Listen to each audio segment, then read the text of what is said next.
여러분, 지금부터 들으실 이야기는 겉으로는 너무도 화려해 보였던 날들 속에서 조용히 그러나 치명적으로 무너져가는 한 가족의 이야기입니다. 끝까지 듣고 나면 아마도 한 가지 질문이 여러분의 머릿속을 떠나지 않을 겁니다. 과연 누가 진짜 가해자였을까요? 그리고 누가 가장 큰 상처를 안고 있었을까요? 호텔 로비. 외부 미팅을 마치고 지나가던 박진석의 발걸음이 마치 누군가 잡아당긴 것처럼 갑자기 멈춰 섭니다. 시선 하나. 아주 짧은 순간. 그러나 이상할 만큼 길게 느껴진 그 찰나. 깔끔한 수트 차림의 젊은 남자. 이지혁. 30을 조금 넘긴 얼굴이지만 그 눈빛은 너무도 단단했습니다. 흔들림이 없고 망설임도 없고 오래전부터 이미 많은 것을 잃어본 사람의 눈. 혹시 AP그룹 이지혁 대표 맞으시죠? 박진석의 목소리는 차분했지만 그의 눈은 이미 상대를 꿰뚫고 있었습니다. 지혁은 잠깐 숨을 고른 뒤 고개를 숙입니다. 네, 맞습니다. 짧은 악수. 차가운 손의 감촉. 박진석은 손을 놓으면서도 한 번 더 그를 바라봅니다. 저 눈빛은 쉽게 부서질 사람이 아니야. 그 생각이 왜인지 모르게 가슴 깊숙한 곳에 걸립니다. 축하의 말은 덕담이었지만 그날 이후 이지혁이라는 이름은 박진석의 머릿속에서 쉽게 사라지지 않습니다. 그리고 그날 밤 박진석이 집 현관문을 여는 순간 공기가 다르다는 걸 본능처럼 느낍니다. 너무 조용한 집. 그러다 들려오는 영나의 목소리. 낮지만 떨리고 그러나 더 이상 숨기지 않겠다는 듯한 소리. 저 그동안 통제당하면서 살았어요. 거실로 향하는 발걸음. 가방을 내려놓는 손. 소파 한쪽에 앉아있는 고성이 아무 말도 하지 못한 채 딸을 바라보고만 있습니다. 영나는 아버지를 보자 참아왔던 감정을 한꺼번에 토해냅니다. 먹고 싶은 것도 못 먹고 입고 싶은 것도 못 입고 하고 싶은 것도 아무것도 못했어요. 눈가에 고인 눈물. 손끝이 하얗게 질릴 만큼 꽉 쥔 주먹. 딱 한 번만이에요. 웹툰 작가. 해보고 싶다고요. 그 말 속에는 꿈이 있었고 두려움이 있었고 마지막 희망이 섞여 있었습니다. 하지만 박진석의 표정은 끝내 변하지 않습니다. 또 그 소리냐. 언제 철들래. 그 한마디. 그 짧은 문장이 영나의 가슴을 그대로 찢어 놓습니다. 고성이는 아무 말도 하지 않습니다. 그 침묵은 때린 말보다 더 아프게 영나를 무너뜨립니다. 그럼 저는 어떻게 살아요? 저도 제 인생을 살고 싶어요. 그 순간 영나는 무너집니다. 비명에 가까운 울음이 거실을 가득 채웁니다. 그리고 너무도 빠르게 박진석의 손이 움직입니다. 탁. 날카로운 소리. 영나의 얼굴이 옆으로 돌아가고 공기가 완전히 멎습니다. 숨소리조차 들리지 않는 정적. 영나는 뺨을 감싼 채 아버지를 바라봅니다. 그 눈빛에는 공포도 원망도 그리고 돌이킬 수 없다는 깨달음이 섞여 있습니다. 그때 영나의 시야가 흔들립니다. 숨이 막히고 무릎이 풀립니다. 영나야. 고성이의 외침과 동시에 문이 열리고 의사의 그림자가 거실을 덮습니다. 하지만 아무도 모릅니다. 영나가 쓰러지기 직전 머릿속에 떠올린 기억이 무엇이었는지, 그리고 박진석의 눈에 스친 그 아주 잠깐의 흔들림이 후회였는지, 아니면 더 큰 비극의 시작이었는지. 화려했던 날들 속에서 진짜 균열은 이제 막 드러나고 있습니다. 현관문이 닫히는 소리보다 먼저 거실의 공기가 무너졌다. 누군가 숨을 삼키는 소리. 손으로 입을 틀어막은 고영나의 눈동자가 흔들렸다. 그 앞에 서 있는 박진석. 그리고 문 앞에서 모든 장면을 한 박자 늦게 마주한 성재. 퇴근이 늦었던 그날이 이렇게 모든 것을 갈라놓을 줄은 아무도 몰랐다. 뭐 하시는 겁니까? 성재가 한 걸음 내딛는 순간 박진석의 손이 공기를 가르며 올라간다. 막아선다. 목소리는 낮지만 거부할 수 없을 만큼 단단하다. 비켜. 고성이는 숨을 들이마신다. 손끝이 떨린다. 영나의 팔을 붙잡는 손에 힘이 들어간다. 영나의 눈이 커진다. 도망치고 싶지만 몸은 말을 듣지 않는다. 여보. 문 잠가. 말은 짧았고 결정은 이미 끝나 있었다. 복도에 울리는 외침. 싫어요. 싫다고요. 문이 닫히는 소리. 찰칵. 자물쇠가 잠기는 소리. 그 순간 영나의 세상이 멈춘다. 문을 두드리는 손. 점점 약해지는 주먹. 울음과 숨이 뒤섞인다. 엄마를 부르는 목소리가 집 안을 떠돌지만 아무도 대답하지 않는다. 거실에는 박진석과 성재. 두 사람만 남았다. 성재의 눈이 박진석을 파고든다. 분노보다 더 깊은 것. 실망보다 더 차가운 것. 정말 여기까지 하셔야 합니까? 박진석은 대답 대신 소파에 앉는다. 넥타이를 푼다. 숨을 고른다. 내 딸이야. 짧은 말. 그 말이 모든 것을 덮는다. 성재의 손이 주먹 쥐어지고 천천히, 아주 천천히 입이 열린다. 영나 말고요. 잠깐의 정적. 어머님께 더 신경 쓰셔야죠. 넥타이를 쥔 박진석의 손이 공중에서 멈춘다. 눈빛이 변한다. 무슨 말이야? 성재는 웃지 않는다. 설명하지도 않는다. 다만 의미를 남긴다. 직접 알아보세요. 계단을 오르는 발소리. 한 계단. 또 한 계단. 박진석은 혼자 남아 그 말이 머릿속을 맴도는 것을 느낀다. 며칠 뒤. 회장실은 평온하다. 서류의 종이 넘기는 소리만. 그러나 불안은 이미 그 자리에 앉아 있었다. 노크. 비서실장의 얼굴이 굳어있다. 책상 위에 놓인 한 장의 서류. 퇴사 관련 초안. 성재의 이름. 그리고 그 뒤에 붙은 또 다른 종이 개인 일정 캡처. 박진석의 시선이 멈춘다. 한 줄의 메모. 날짜 옆에 적힌 짧은 문장.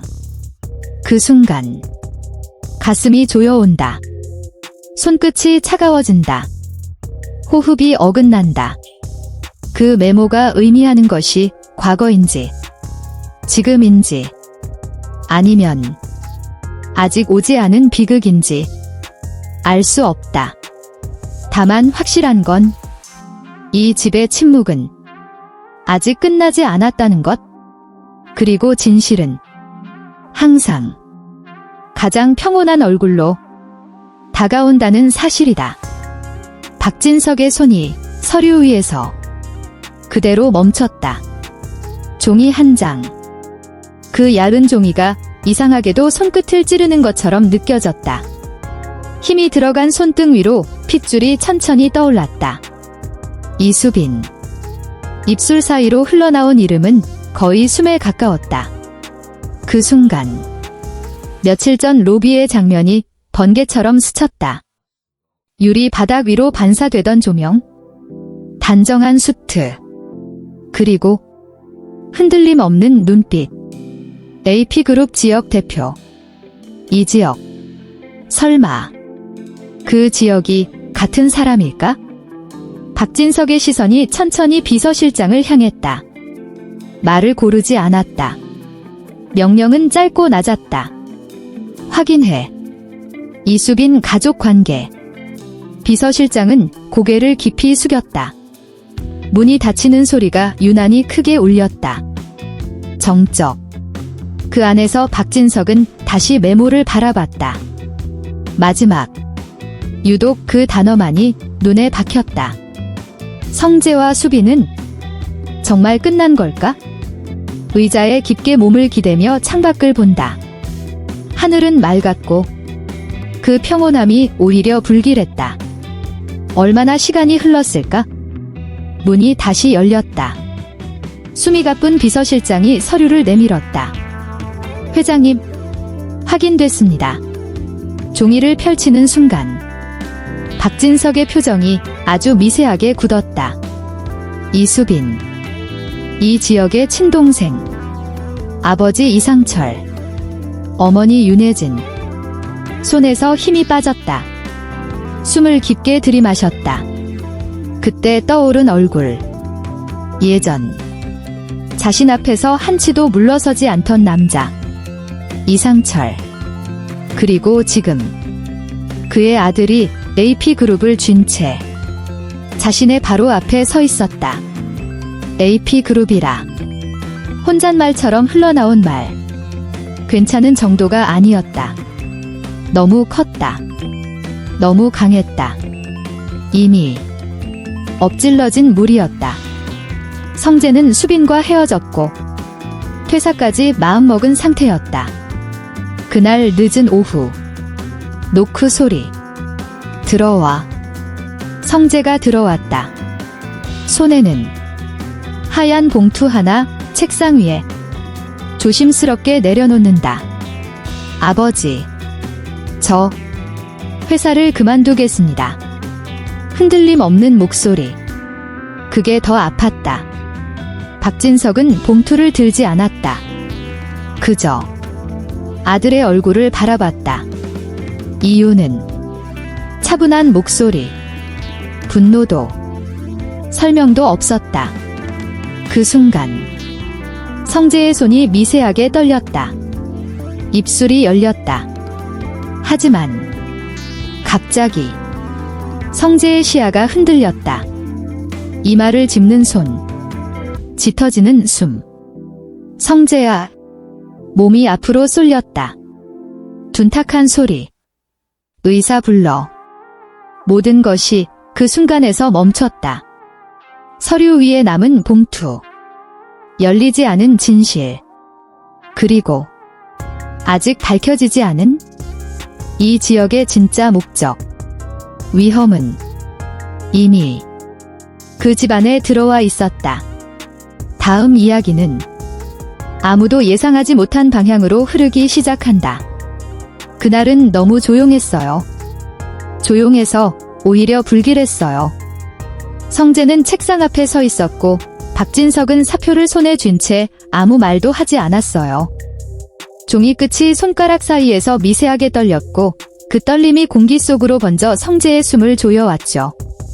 곧 무언가 터질 것 같았어요.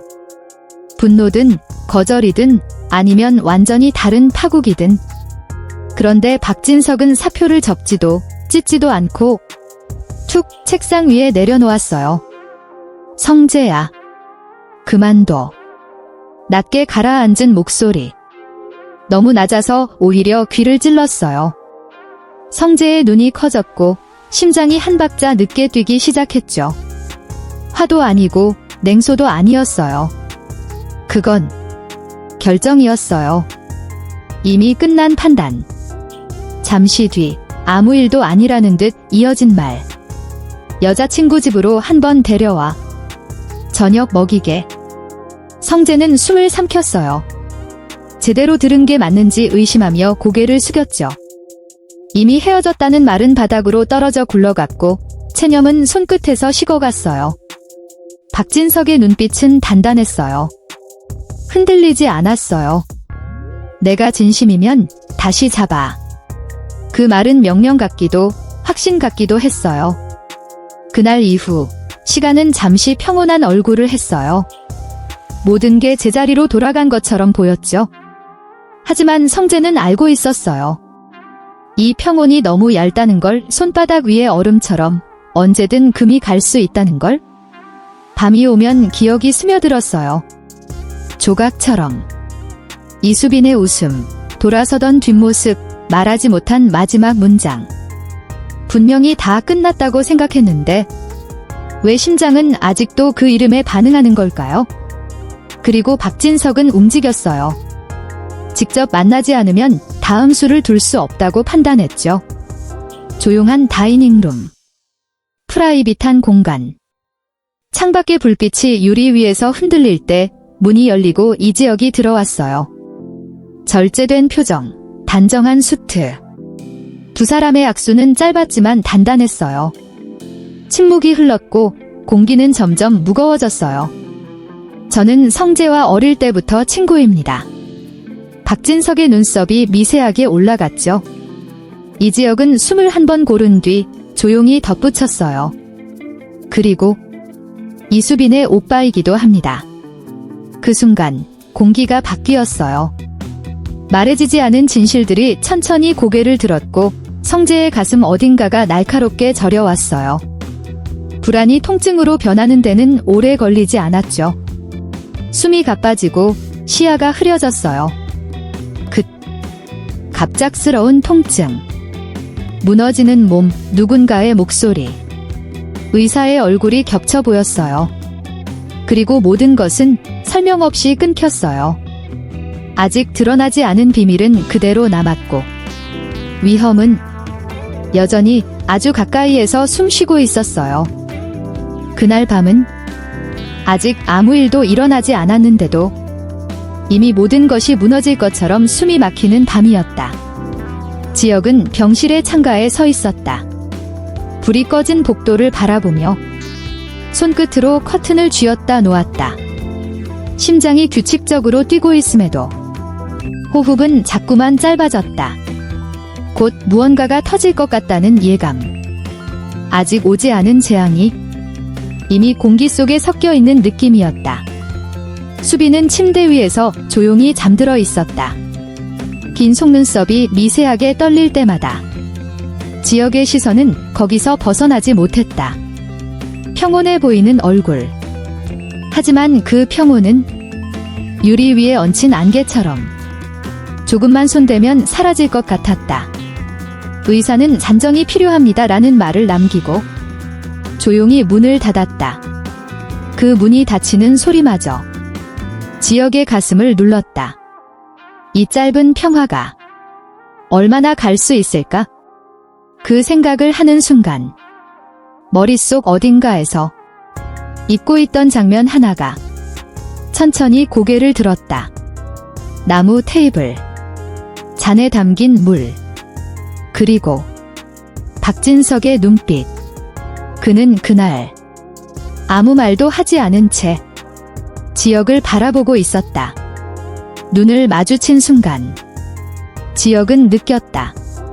이 남자는 거절당해 본 적이 없는 사람이라는 걸.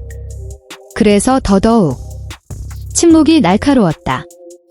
이런 집안에 우리 수빈이는 안 됩니다. 그 문장을 내뱉던 순간에 자신의 목소리가 이제 와서 귓속에서 울렸다. 차분했지만 돌처럼 무거웠던 말. 박진석의 손이 테이블 위에서 천천히 주먹을 쥐던 모습. 그리고 고성이라는 이름이 공기를 얼려버리던 그 순간 지혁은 숨을 들이마셨다. 병실의 공기가 갑자기 너무 차갑게 느껴졌다. 마치 그날의 식당으로 되돌아간 것처럼. 성재의 얼굴도 기억 속에서 스쳤다. 아무 말도 하지 못한 채 모든 것을 알고 있다는 눈빛. 그 눈빛이 지금 이 순간과 묘하게 겹쳐졌다. 수빈이 작게 신음소리를 냈다. 지혁은 반사적으로 침대 곁으로 다가갔다. 손을 잡았다. 차갑지도 따뜻하지도 않은 온기. 그 온기가 사라질까봐 놓을 수가 없었다. 그때였다. 심장이 비정상적으로 크게 뛰었다.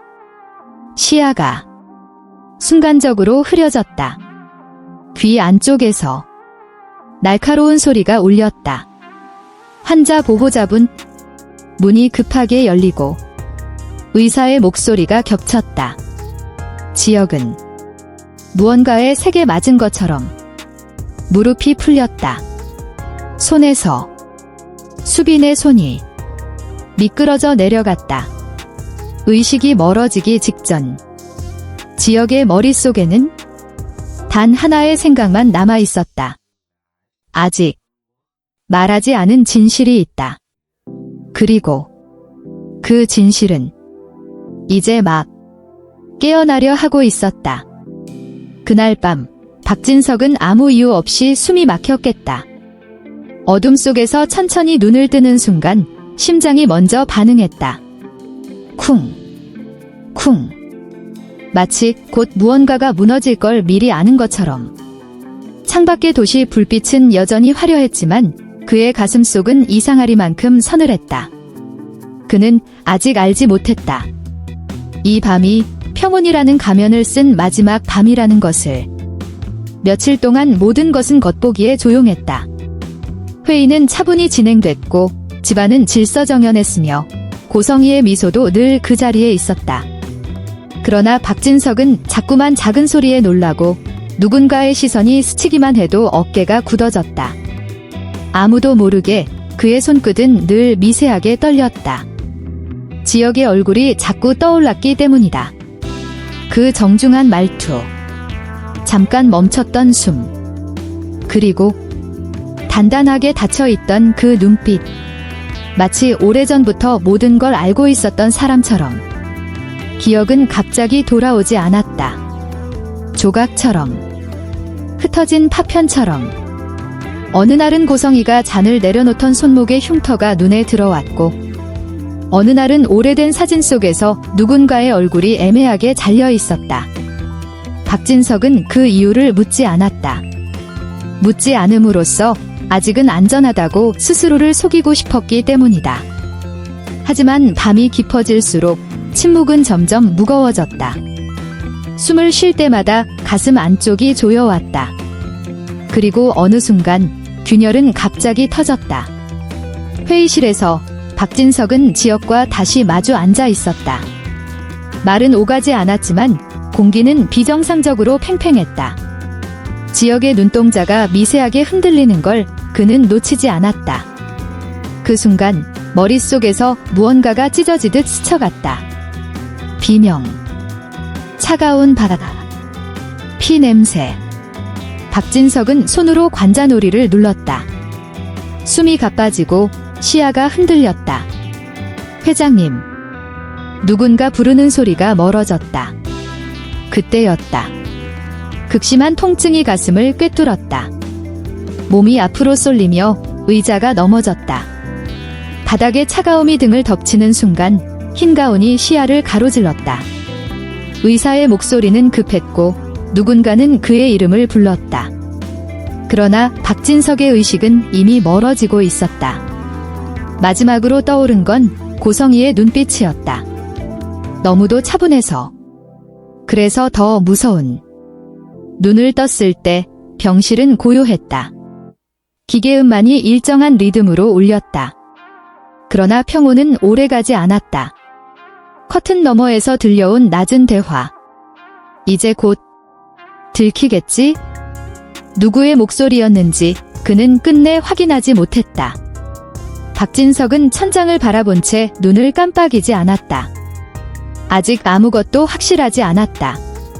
하지만 분명한 건 하나였다. 자신이 믿어온 세계 어딘가에 치명적인 비밀이 숨쉬고 있다는 것. 그리고 그 비밀은 아직 끝나지 않았다.